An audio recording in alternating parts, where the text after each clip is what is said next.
আসসালামু আলাইকুম, welcome back to my Facebook page another video. আপনারা দেখতে পাচ্ছেন আমরা এই শশার জমিতে আছি। এই দেখতে পাচ্ছেন শশা গাছ, আমাদের হাতে আছে শশা, আর সাথে আছে আমাদের কৃষক ভাই। ভাই আপনার নামটা যদি বলতেন। সুয়েল, মোহাম্মদ সুয়েল। জুড়ে বলেন। মোহাম্মদ সুয়েল। মোহাম্মদ সুয়েল ভাই, আপনি কতটুকু শশা করছেন? বর্তমানে বিরিয়ানি আছে। বর্তমানে 2 কানি আছে। আসলে শশা আমরা সবাই খাই, আসলে শশার ভিতরে কি আছে, শশা কেন খাই, এটা সম্পর্কে আমরা আসলে আমাদের ধারণা নেই। শশা একটি সবজি জাতীয় ফসল।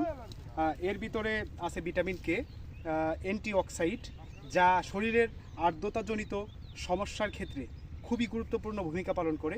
এছাড়া এই শশা বিভিন্ন বিয়ের অনুষ্ঠান, বিভিন্ন মানে বিভিন্ন পার্টি বা খাবারের সাথে সালাদ হিসেবে খাওয়া হয়। সালাদ হিসেবে খেতে খুবই সুস্বাদু একটি শশা। ইভেন সবজির ভিতরে সবচাইতে সালাদের ভিতরে সবচাইতে ভালো হচ্ছে শশা। তাই আমরা সকলেই শশা খেতে পারি। আর আমরা যদি গেলে চেষ্টা করি যে বাড়ির আঙিনায় আশেপাশে 2-4টা 10টা গাছ লাগাই, নিজেদের চাহিদা পূরণের জন্য শশা গাছ লাগাতে পারি।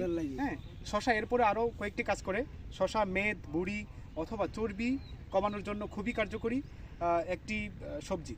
তাই সকলে আমরা খাবারের পাশাপাশি সালাদ হিসেবে শশাকে রাখতে পারি। আসসালামু আলাইকুম।